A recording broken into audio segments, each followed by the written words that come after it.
My Dream of Heaven, Chapter 16, Part 1. Some day we say and turn our eyes toward the fair hills of paradise. Some day, sometime, a sweet new rest shall blossom flower-like in each breast. Some day, sometime, our eyes shall see the faces kept in memory. Some day their hand shall clasp our hand just over in the morning land. O morning land, O morning land. Edward H. Phelps. One evening, some 3 years counted by the calendar of earth, after I had entered upon the joys and duties of the heavenly life, I sat resting upon the upper veranda of our home, after a somewhat arduous journey to a distant city of the heavenly realm. From this part of the veranda we caught rare glimpses of the river through the overhanging branches of the trees, and just below us, at a little distance, we could see the happy children at their play upon the lawn. Here my brother sought me out, and throwing himself upon a soft veranda lounge near, lay for a time motionless and silent. He looked as wearied as one can ever look in that life, but I felt no anxiety about him, for I knew the rest was sure.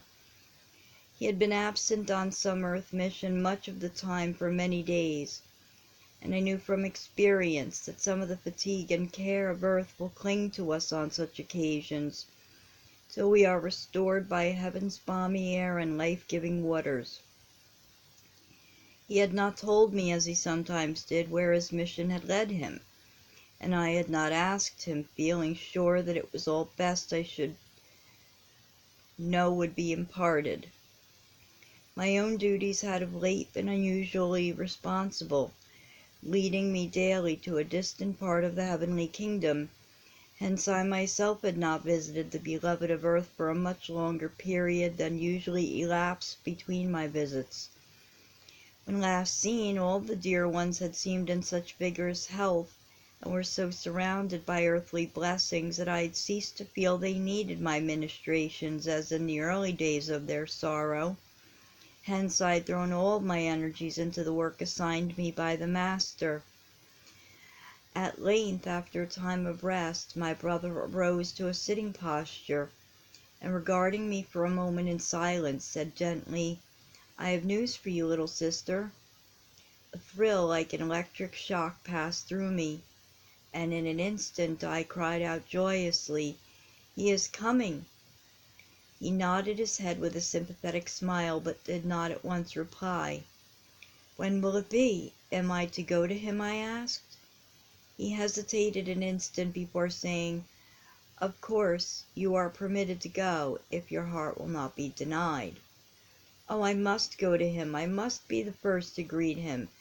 Perhaps it may be granted him to see me even while he is still yet in the flesh."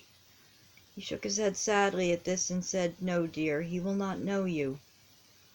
"Why? Frank, tell me all, and why you think, as I plainly see you do, that it is not best I should go."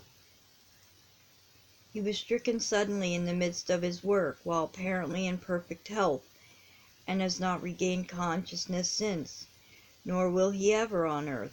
Hence your presence could be no solace to him. "When was this?" 3 days ago. I have been with him almost constantly by day and night ever since." "Oh, why did you not tell me sooner?" "It was thought wise to spare you the unnecessary pain of seeing him suffer when you could not minister to him, and I have come to tell you now that you may go if you still so desire." "He will know me as soon as the struggle is past?" "Yes, but he will be bewildered and weak. He will need stronger help and guidance than you alone can give, and you will miss the rapture of the meeting as it would be a little later on." "What would you have me do? You know I will yield to your wiser judgment even against the pleadings of my heart, but I can wait." "I will not say, do not go. You shall accompany me if you wish. I only think that after the first bewilderment of the change has passed, after he has bathed in the waters of the river of life, he will be better prepared for the delightful reunion which awaits him. You remember what the waters did for you, and how bewildered and oppressed in spirit you were until you went with me that morning into the river. It is the same with all of us, only where there has been serious trouble with the brain at last, it is even more needed than on ordinary occasions. And that is the case with my brother. He will not be fully himself until the magical waters have swept the dark clouds from his brain. You are always right, my brother, and I will yield to your wise advice, although my heart cries out to hasten at once to his side. When will you return to him? Immediately. There will be little time to wait. With the quickening of the morning light, we will be here. My brave-hearted, wise little sister, the delay will be to you neither sorrowful nor long. He arose, and bending over me, dropped a kiss lightly on my brow, and in a moment he had passed from my sight. How strange, I thought, that even in this matter, so near to my heart, I am able to yield unmurmuringly. Father, I thank thee. I thank thee for the glad reunion so near at hand, but even more than that, for the sweet submission in all things that has grown into my life, that I can yield to thy will even when thou wouldst permit it to be otherwise. I bowed my head upon my hand and gave myself up to mingled sad and happy thoughts. Was he, this dearly loved one, indeed insensible to his suffering? Would the Father mercifully spare him even a pang of the parting? Oh, that the morning were here! How could I wait even that brief while for the sight of the beloved face? Suddenly a soft touch rested upon my bowed head, and a voice I had learned to recognize and love beyond all things in earth or heaven said, "Have I not said truly, though he were dead, yet shall he live again?" What are now the years of separation since the meeting again is at hand? Come and let us reason a little together, the Master said, smiling down into my uplifted face. He took my extended hand into his own, and sitting down beside me continued, "Let us consider what these years have done for you. Do you not feel that you are infinitely better prepared to confer happiness than when you parted from him who you love?" I nodded in glad affirmation. "Do you not realize that you stand upon a higher plane with more exalted ideas of life and its duties, and that in the strength of the Father you two henceforward will walk upward together?" Again I gladly acquiesced. Is the home life here less attractive than it was in the earth life? No, no, 1,000 times no, I cried. Then there is nothing but joy in the reunion at hand. Nothing but joy, I echoed.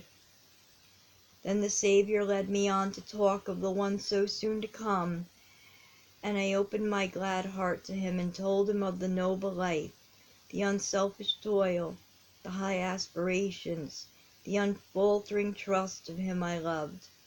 I spoke of his fortitude in misfortune, his courage in the face of sore trial and disappointment, his forgiveness of even malicious injury, and concluded by saying, he lived the Christianity many others professed.